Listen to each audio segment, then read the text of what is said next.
Let's talk a little bit about the differences between how to use these graphite pencils. Okay, I'm going to put them on the side. So a good rule of thumb would be, okay, the best way to sort of read these pencils would be to use what's red on the bottom here at the end, which is a B. Now, the higher the B, the darker it is. That is standard B. Okay, I'm going to go through each one. Let's hop over and use 2B. And I'm going to make these swatches in the same amounts of pressure so we can see what they look like. And you'll notice, if you want to follow along, that they become softer. The B is for the blackness or the darkness of how each graphite pencil comes out. Now, let's hop over to 3B. Okay, let me know if you guys can see this, by the way, if there's any difficulties. And again, I'm repeating the same thing with the same amount of pressure using the side of my graphite pencil. You could almost feel the graphite getting softer and a lot more lighter. Move to 4B. And I've used my sharpener that was available on the supply list to sharpen all of these pencils, because I like to use the side of the pencil rather than working on the tip like a standard pencil. Okay. Let's hop over to 5B.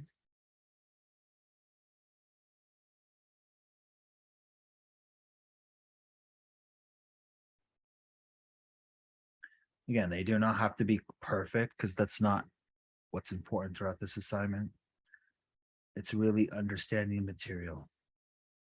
Already you can see it's a big jump. And then I have my 6B.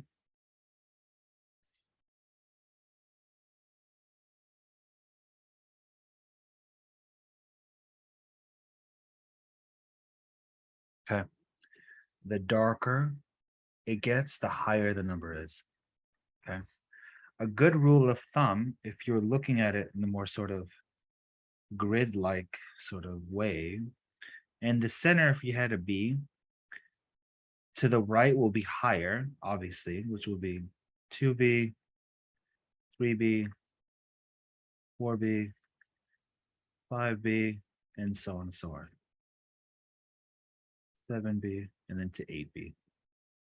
There are 9Bs, 10Bs, and so on and so forth. Those of you who've purchased the larger sets of graphite, you would have gotten a set of 12 instead of 6. That would have been sort of given for HB, and then it'll go backwards. So 2H, oops, 3H, 4H, 5H, 6H, 7H. The H stands for harder, and it's going to be a lot lighter. The B is for blacker and softer. Okay. The center would be the B or the HB. Now, there's so many manufacturers and ways in which other graphite manufacturers create their pencils. The Blick Studio ones are great. There's so many other ones that are available. I do have another brand here. And this one is actually an 8B. So we'll see how dark this is.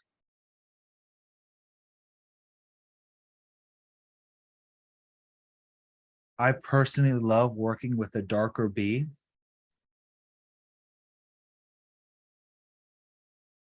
Because you get a beautiful black. Let me know if you guys can see that. Yeah, we can. Any questions so far about the materials? I have a question about the tools for the next assignment. So is it okay to use the chalk The Charcoal? yeah, this is No. fine. No, No. we're done with charcoal. Okay. We're now moving to graphite only. Okay. Only. Okay. Does that make sense?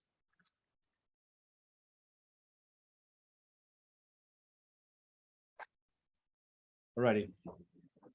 Now, I'm going to use a back sheet of this paper. Let's start making a preliminary drawing. Now, does anybody have a reference you want me to use? Or would everybody want me to use my standard boring hallway? Standard boring hallway. Standard boring hallway, okay. Let's pull it up on my end. So just in case everybody knows, remember it's available under the modules tab. So make sure to hover over modules. Okay, scroll down here, go to photographic reference. This is the hallway. It's pretty, nothing too exciting. I will use this as a preliminary drawing. It's very simple to use. Okay. And then I'm going to make another drawing of how to use 2 points when adding a grid for a floorboard or tile for the bottom. Okay. Questions? Okay. So I'm going to download this image now on my end. So I have a copy so I can start again using it. Now remember, you do not have to use this reference for your own drawings. You're responsible for documenting your own drawings. Please keep this in mind. Okay. Now what I like to do is always intuitively look at the objects in terms of my space and see how I want to sort of tackle this assignment. I can crop the image, I can highlight the image, I can move things around. You know, I'm in control of this, right? But again, part of this process is to sort of think about limiting not too much, but enough information to kind of have enough flexibility to work on your drawing. So what I'm going to do, again, just for the sake of the demo, is sort of make edges to the drawing. So I'm going to actually make it really small.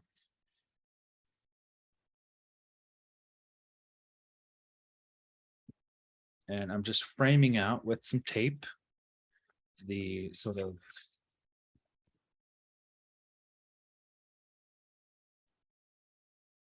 the drawing itself. I'm going to use this as a guide. Follow. Now remember, you're not measuring at all.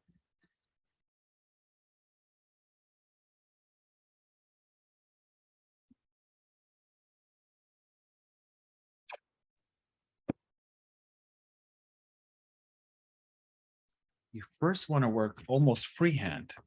Guys, I apologize. My camera shadows here. Is that too difficult to read? Or everybody can see that? We can all see this, right?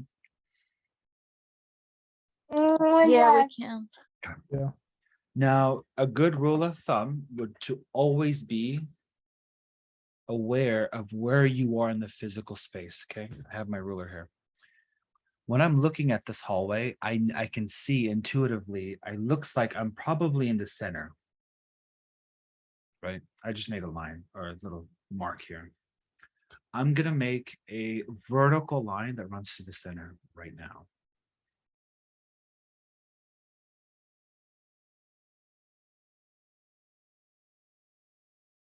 And again, I'm doing this with a 6B because it's going to be a little bit easier to see further away from the camera.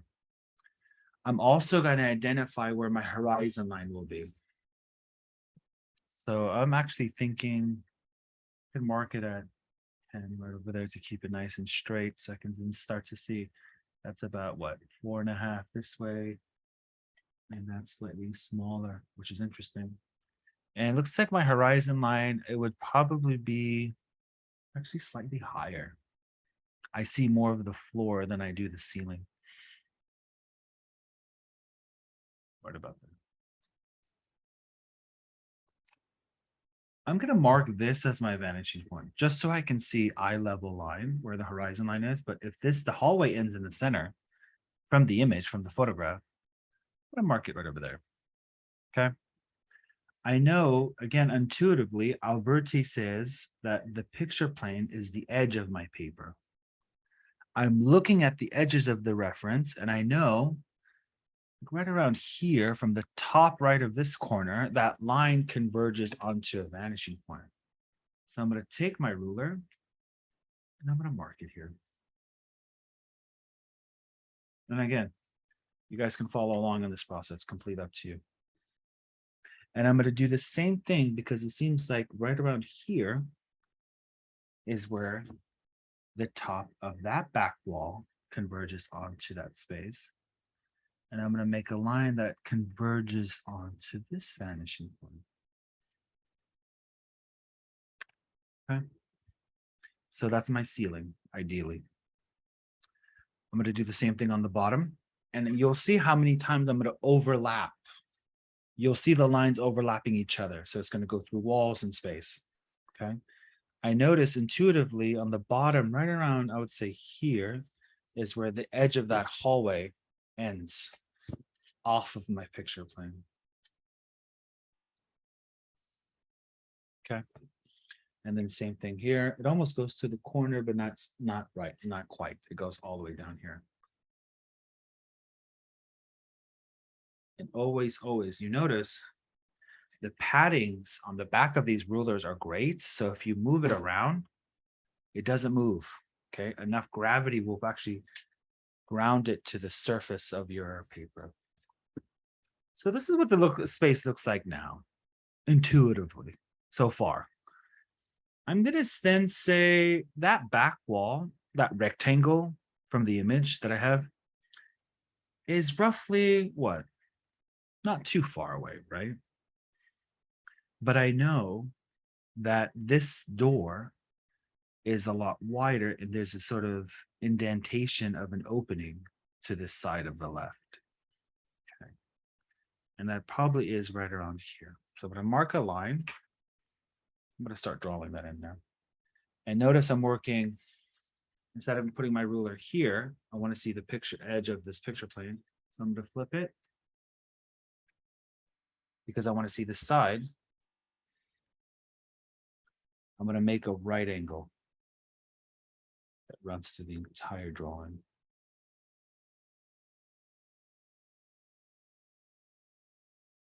Okay. And then I'm going to make the same one. I'm going to say right about here. This is sort of the opening of this door.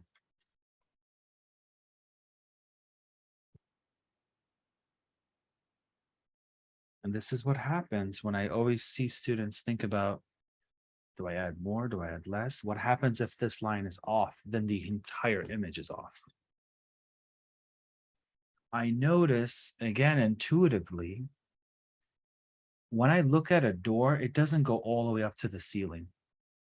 There's a gap. Looks like that gap would probably be, let's see, right around there. I'm going to take that mark, and I'm just doing this freehand from just observing the image. I'm not calculating anything. I'm going to mark it over here onto this vanishing point. Remember. And then what I'm also going to do is, because of this door having sort of an indentation, kind of like it goes inwards to the right, excuse me, to the left, I need to draw out a line that runs horizontally this way from this corner, and then another one that runs from this corner. So I just raise my ruler.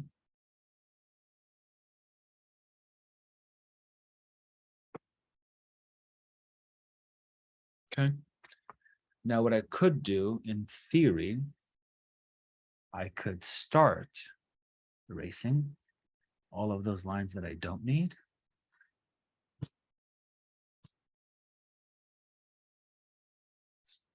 But I'm not going to erase all of them, because I do need some of them, because I need to follow along, and if I need to double check and correct to see if that perspective looks correct. But for the sake of this demo, we're going to sort of simplify it further. Okay. Now I know based off of this door, my paper's moving. Based off of this door, there's a little corner, right, that kind of comes in. So it probably ends right about there. Actually, no, probably, yeah, right around here. Excuse me. I know that this now, if I make this line converge, it's going to continue. So for example, if I take my ruler and make it converge,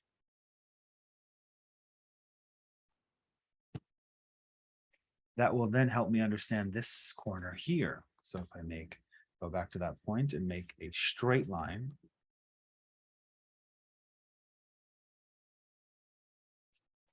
Now I have this point here that I know that converges because that's the side of the door. So then now go back to this ruler. And again, I'm just focusing on one object at a time.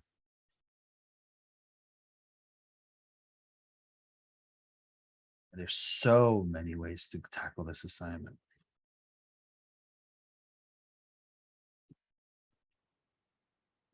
Then now start erasing. And you want to start with the lighter B because it's easier to erase throughout this process.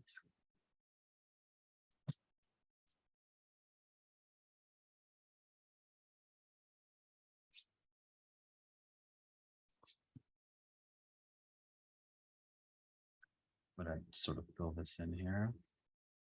And I'm also going to sort of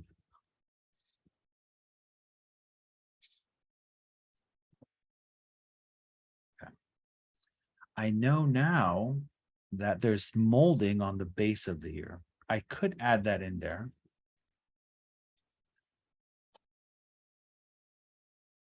I'm going to switch over to a 4B just for the sake of the demo. I'm going to make that converge onto that vanishing point. So we'll just say right on here.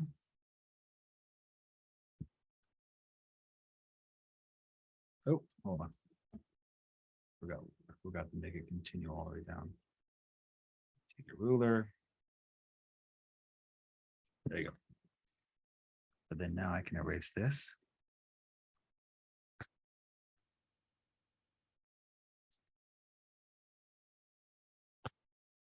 But then I can connect this angle to that side.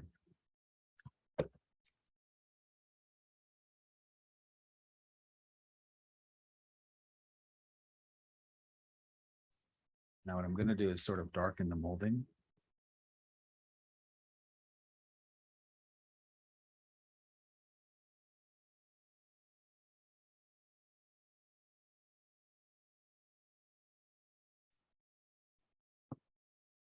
So then intuitively, I know that that back wall probably ends right about here.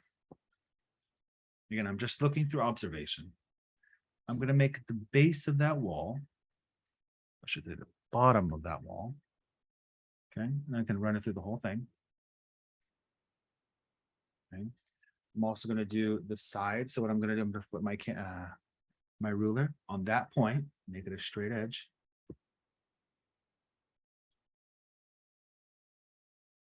And I'm going to do the same thing here.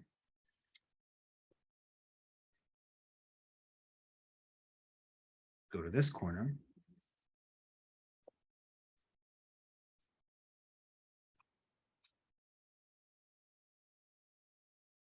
This is where you want to, again, just be mindful of how many lines I'm adding. I'm adding a lot. Now I'm going to connect this wall.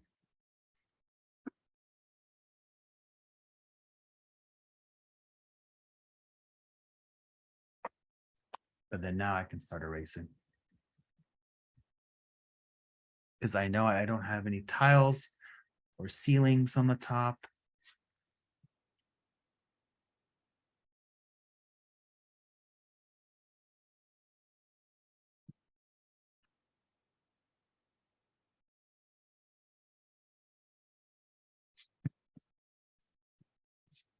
This is just so everybody can see that back wall. Okay. Now there's another door here, and it's more simplified, but it's almost to the edge of that corner. So it's probably about right about here and here. What I'm gonna do, now I could use this wall as a guide to like run my line parallel through there. And then do the same thing here.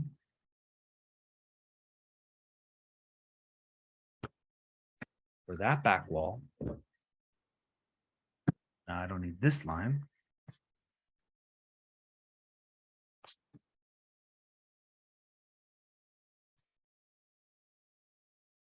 Okay.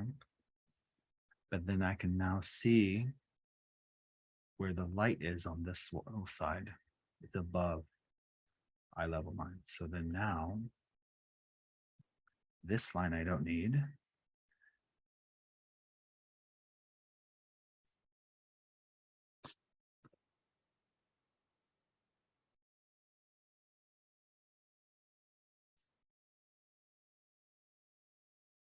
But then also that line I don't need.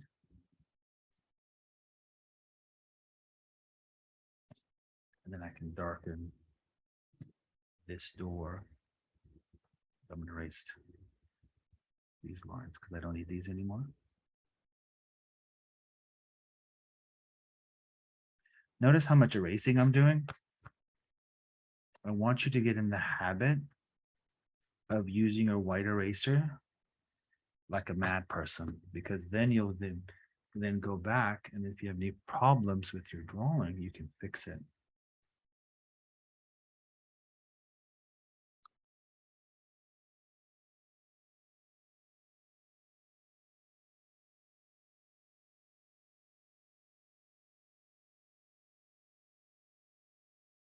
I'm just darkening this door. Also going to darken this door. This goes back to the question about how much value do I add? How much shadows do I see?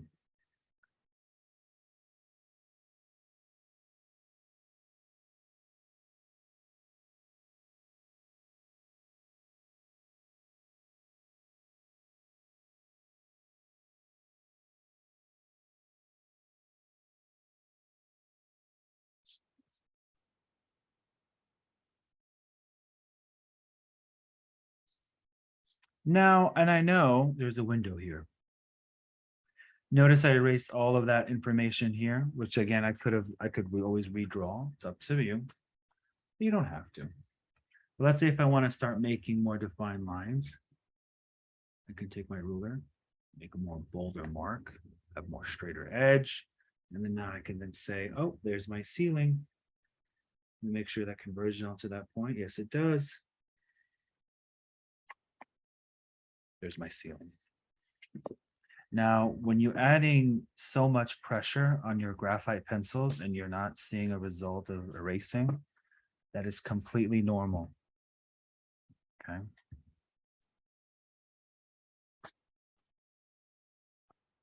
Now let's jump over to 4B. Start making that back wall. Just filling this in.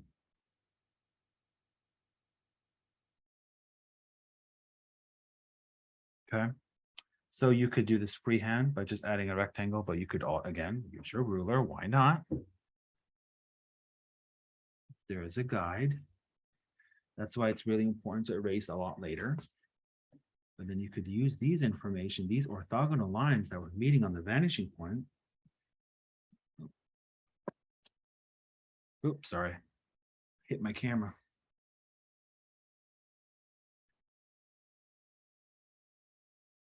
One there.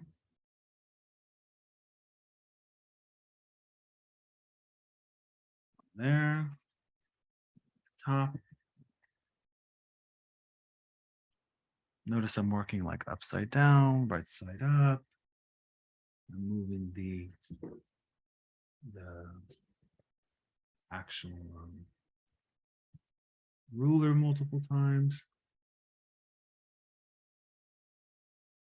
There's a little ledge on there. But I'm not worried too much about the detail because that's not what's important at all. Now let's say hypothetically, if I'm really curious, I wanted to add that light, which is probably right around there. And I want to make it converge. Make a small line. And then another one converges on the same one. Because then I can really have fun by the subtleties. Okay. For example,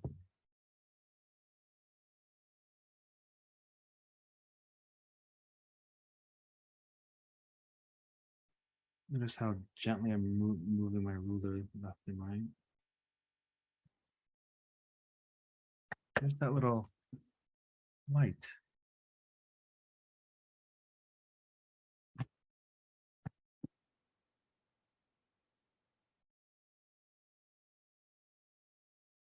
Right there, right? Now, if I notice, do you see this wall here? Adjacent to that is another door. It's closer, or it's closer than this one, but it's excuse me, further away than this one, but then closer than this one. So it's like right over here. You could take your ruler. What I like to do is always look at a door on the opposite side and kind of come slightly down right around here. Take my ruler, make it a perfect 90 degrees, mark it there. And I'm going to say it's probably not that big, so I'm going to mark it right there. So then now, if I draw a line, right, that runs through there, make another one that runs through there. So that's that door. I'm going to do the same thing for the ceiling of that door.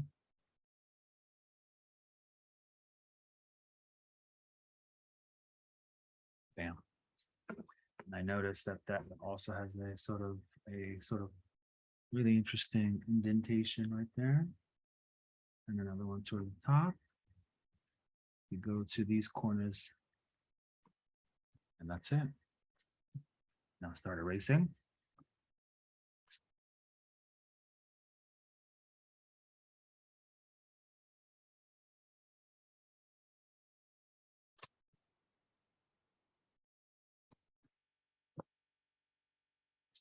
And now I can start refining. So I can start adding more pressure. That line. That's this back. Okay.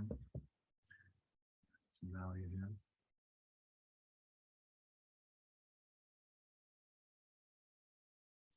And that's my drawing.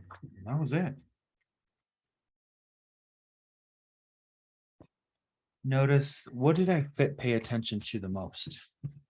Intuitive space. I didn't use my ruler to calculate grid by grid, measurement by measurement, because the image wouldn't look like that. Okay, this is not an architecture class. This is a perspective class of learning how to use perspective. Right. And I'm doing this freehand just so I can bring out that back window.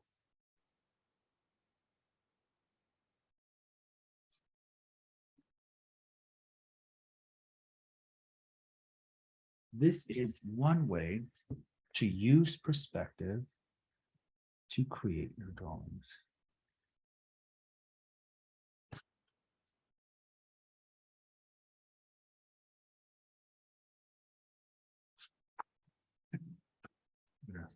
Make this edge a lot more legible. Just taking my ruler, I'm going over it again because I want it to be nice and bold.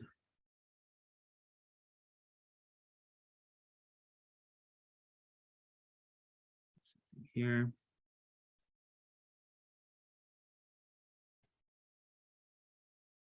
Verge from the top of that ceiling.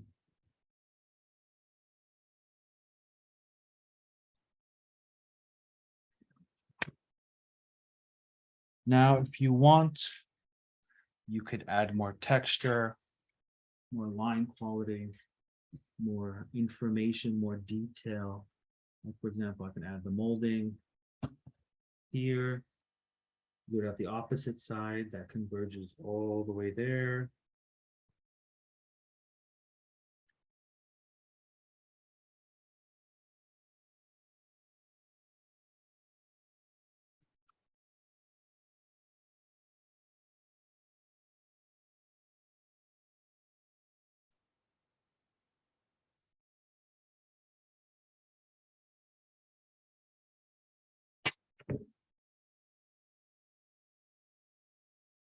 Okay. So some molding up here. It's more horizontal, so I could just do that freehand.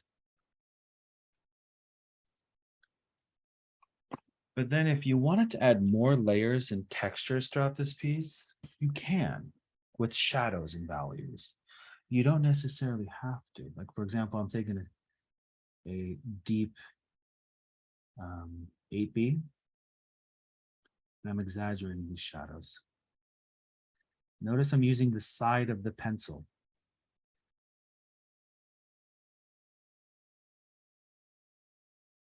And because the graphite is really, really glossy, it will smudge and smear. Okay, notice, look at my fingers, it's shiny. If you don't want that, just be cautious. Wear some gloves.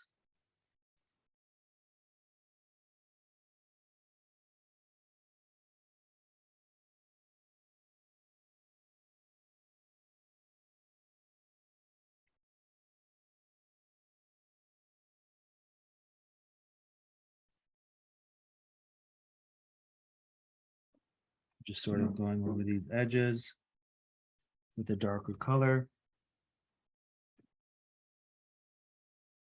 And that is my hallway. So I hope you guys have questions of how I tackled this. I didn't rely on two things. Measurements, because I looked at the space intuitively, as well as sort of, again, showcasing how to navigate your drawings through observation. That's why you have to find a good enough reference that is not too difficult, not too challenging, but also challenge yourself in the context of the assignment. Let's say, notice this light has a sort of almost a glow that is emulating from that side. I could add that in there. But I could also add more value from one side to another to kind of separate the two. Differentiate those objects. But I noticed too, there's a fire extinguisher on this side. I'm going to add that in there. I noticed that's a right actually above eye level. So it's right around there. What I'm going to do, and it's roughly large actually, is sort of then just sort of figure out, probably be around that big. I'm going to make a line that converges from the top of that line, which is right here, and to the bottom of that line.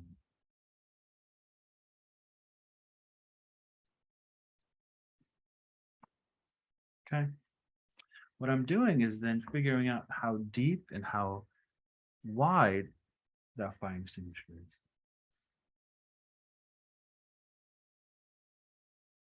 Right about there. With my ruler, make it a straight edge.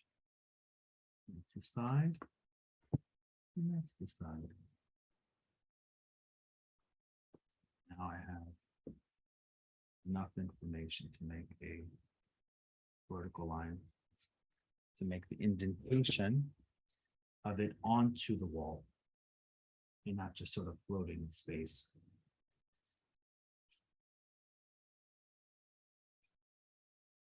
But I know intuitively it's above eye level. I'm going to switch over to 3B. And just fill it in. Now it's on the wall. Not worrying about text, not worrying about that information, because I don't need that information. I really don't. Darken this line.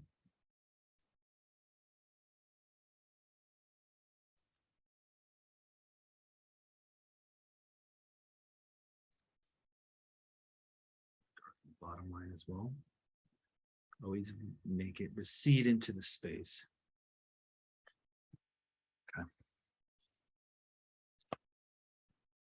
All right, guys, what questions do we have?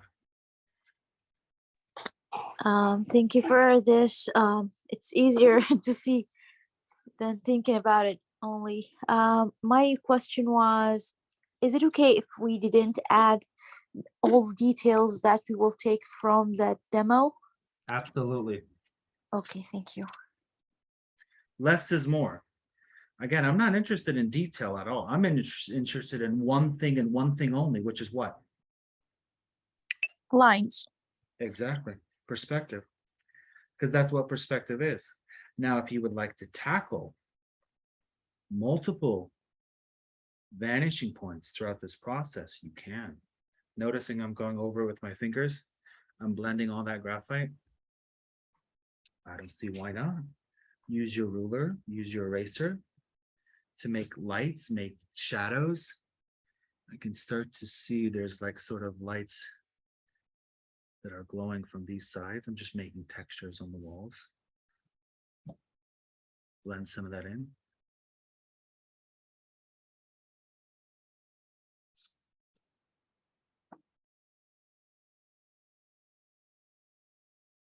Take off some of the tape. See how it looks.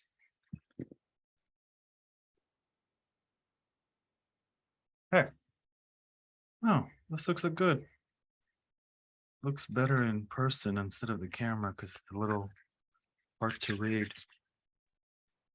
What other questions do we have, guys? Yeah, are we doing 4 timed preliminary drawings just like last time? No, you're not. That's a good question. Thank you for that, Caleb, because I think that's important to recognize. This is the only thing you're going to be doing. The only thing. Okay. And see how much graphite came off of my hand. So this will be a dirty process, guys. But I've also seen artists use their kneaded eraser. Look at that. You see that? Notice I'm going in like circular motions. Because I want to see how much it picks up. It picks up a lot. But then if you go back, you could also see the glare in my hand. But then if you want to refine it, use your white eraser to make some highlights. And be intentional. This is where like really interesting drawings happen. This is why I always tell students, be experimental, be curious. Find an image that really is resonating with you. Don't find an image. I just realized I need to get rid of that because there's no point of that there. Find one that has meaning, connection to who you are. You're gonna make a lot of erasing. You're not focused on detail. Again, you are not focused on detail. You're only focused on your line quality. Now, if you would like to go about tackling this in terms of value, if you have enough time, I would say do it.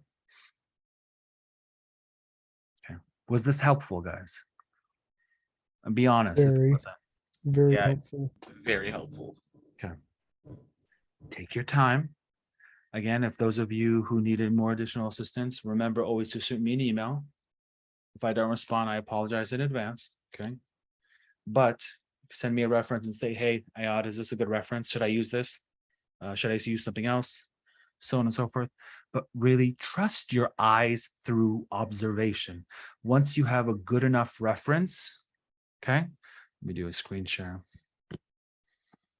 Once you have a good enough reference, this is a basic image that I have. Simple, very simple. Nothing wrong with it, right? It's doing its job. It has enough of space. I don't need detail. I don't need any of that information. I don't need any human bodies. I don't need furniture. I just need a simple hallway. Sometimes simple is better. But if those of you who want to tackle more and more, okay, I would say, why not? Now, remember, if you go to the website, all of that information under the students' work drawing tab, all of that linear perspective drawings, those samples are here too. This is one from Howl's Moving Castle. This is his bathtub.